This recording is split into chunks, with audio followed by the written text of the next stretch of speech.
Well, this video is about what happens when somebody shares a profile with you, the joys, the pitfalls, but ultimately I want to share with you how to unlock that profile so that it will work with your roaster, so that you will be able to experience true sharing of a profile and roasting the coffee so that you get good results.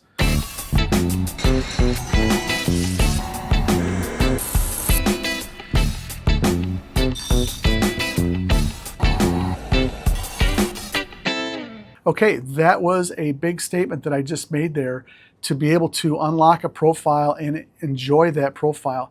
And we're going to get into that today. I'm not going to get really technical and really deep. I have a lot of foundational videos that I will link up in the corner here. I have a profile series that talks about from the beginning of what a profile is all the way through how to create a profile. I also have a coffee roasting essentials playlist that you should check out, that series. That's really helpful, that deals with basic roasting concepts. And then I have another one, I think it's the secret sauce of roasting coffee. That playlist goes and it starts from using a hot air popcorn popper and works you all the way through a drum roaster. So I would encourage you to check those out and watch that if you find that you can't follow the content in this video.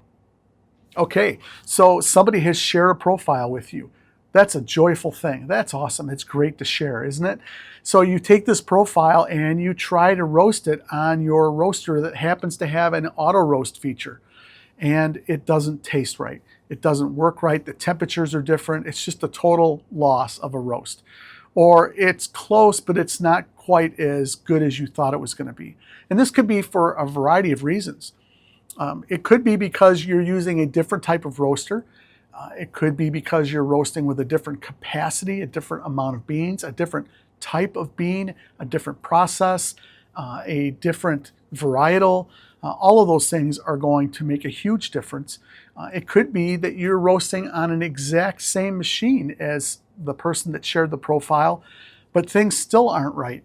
And it could be something as simple as the probes not being pushed in the same distance between the two machines, or a different power level, power from the wall that you're receiving for your roaster compared to the person that has shared this roast profile with you. And that will cause your temperatures to display differently. That will cause a different result, and one that most likely won't be what you want. So what do we do? Is it even worth sharing a profile? Well, I think it's really worth sharing a profile. And as a matter of fact, I do that myself. I have a place here on my site where I share profiles for free. And a lot of them have a link to the video where I'm actually roasting the coffee. So the question is, how do you unlock a profile that somebody has shared with you? How do you unlock that information so you can apply it to your roaster? This is a really important question. This is the main idea of this video, and I'm going to help walk you through that right now. First, we need to understand basic roasting concepts. You can do that by watching videos, watching my videos or other people's videos as they roast coffee, and you can listen to the terminology. You can watch the things that they're doing. You're watching them look at the color of the coffee. You're listening to them talk to you about what they're smelling as they're roasting the coffee. They may be referencing temperatures and times or power settings that they're using for their roaster.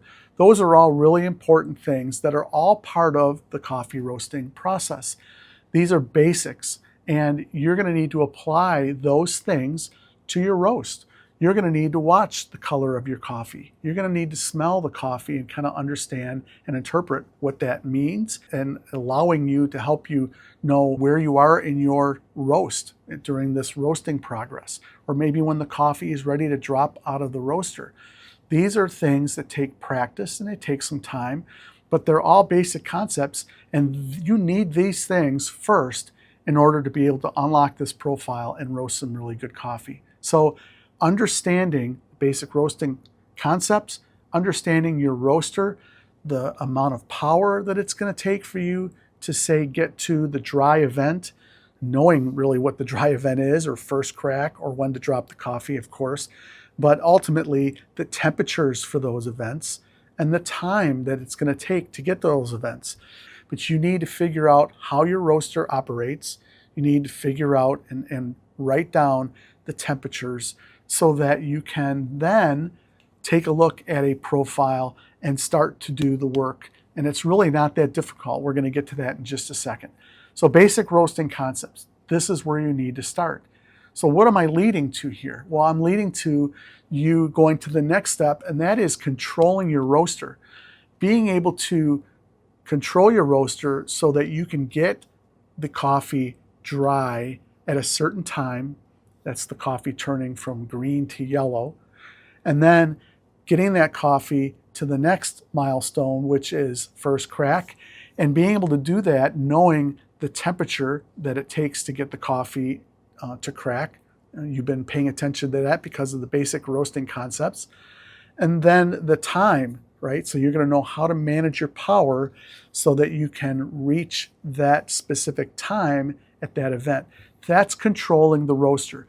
Controlling the roaster all the way to the end of the roast when you drop the coffee at the temperature that you want based on the temperatures you're familiar with your roaster and the time that you want.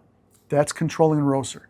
So basic roasting concepts and then applying those so that you can control your roaster. And then from that, we can take a look at a profile and we can apply that to your roaster. That's the key. You can't take somebody else's profile and just apply it to your roaster because things are going to be different. We talked about that in the beginning, and that's the rub. Things are going to be different. So what do? Well, we're going to do this together. We're going to look at a profile here. Let's do that right now. So this is an air roasting profile. I did this on my SR540. There's a video that I'll put a link in the description so you can check that out. So this light roast profile is something that might not be for you. So let's say that I shared this with you and you try to roast a dark roast with this profile. This isn't going to work. This is not going to work. So you need to kind of know when somebody shares a profile with you, what type of profile is it? Is it for a light roast, a medium roast, a dark roast? The next thing you should ask is what type of bean is this profile for? What did this person roast? What type of bean was it? Was it a Central American? Was it an African bean? Was it a Brazilian bean? Was it washed or is it a dry process? And ultimately, if you can even find out the flavor notes, what they were going for, the temperature or the roast level that they were going for, as I mentioned, all those things are really important so that you can be sure you're looking at the right type of profile. So this happens to be a light roast profile, and you know that this is a light roast profile. So now you say, yeah, this is what I want, and you download the profile and you want to apply this to your roaster. How do you do that? Well, the first thing we need to look at are our event times. Okay, so on this roast here, you can see that dry took place at 3 minutes and 2 seconds. That's pretty quick. If you're a drum roaster, that's scary quick. For an air roaster, that's not scary quick, but this is a fairly quick roast here to get to the dry event. One thing that you really need to know is the capacity. So if somebody roasted and they're sharing this profile and it's a similar roaster, it's a really good idea to kind of know the batch size that they used. How much coffee were they roasting? In this case, this is 140 grams. So let's just say you're going to set this up and you're going to roast 140 grams as well. Look at the dry time, and because you're familiar with your roaster, you have a very good idea of what that temperature is going to be. So you're going to want to kind of put that in your mind and say, okay, I know what my temperature is going to be at the dry event because I've been recording my dry event temperatures, and I know that this range it's going to happen, and I know based on my experience that I can do that in 3 minutes. Or if you say, wow, I've never roasted quite that fast, then you know you're probably going to need to apply more power than you normally do so that you can reach that event time. The next event time that you're going to want to take a look at is first crack. And it's the same thing. You've already recorded your temperatures on your roaster that tell you when first crack is going to happen. And it's going to be a range. It might range 5 or 7 degrees, depending upon how fast or slow you're roasting. But ultimately, you're going to be able to apply the event times and your temperatures, and that's going to give you a huge head start in being able to roast this coffee based on that profile. And then lastly is the drop temperature and the drop time, how long the total roast is. That's really important because you need to know based on your own roaster history, hey, how long are my roasts usually lasting? And this happens to be a 7.5 minute roast, but you normally roast an 8.5 minute roast. So you know you're going to need to apply more power up front, as I mentioned just a minute ago, and your power management's going to be a little different. It's interesting. I've spent time with quite a few people helping them in a one-on-one time on Zoom learn how to roast coffee. And one of the common things that's taking place is that they have bought a machine, they're learning how to roast coffee with it, and they're using the auto roast feature to roast coffee. And often what's happening is that, like I mentioned earlier, the results aren't exactly what they want, and they get frustrated. This is something that's really common. And so I'm encouraging you, if you're doing something like that, to learn how to roast in the manual mode. It is a great joy to learn how to do this, and it opens up a whole new world in your hobby of being able to roast coffee. You can now go to a cellar of green beans, look at a coffee, look at the notes, and in your mind already kind of imagine how you want to roast this coffee. If this is the type of content that's been helpful for you, please hit the like button now. That would be awesome. Also, be sure you're subscribed to my channel. Some of you may have been unsubscribed by YouTube. Somehow that happens. I've seen it happen where people were subscribed and then they notice later that they're no longer subscribed. So be sure to hit the subscribe button. That really helps me out. I really appreciate that. And I would love to hear your thoughts and your comments and your questions about what you heard in this video. So please share those in the comments as well. And thank you so much for joining me today. I'm glad that you were here. I hope you have a great week roasting. We'll see you next time.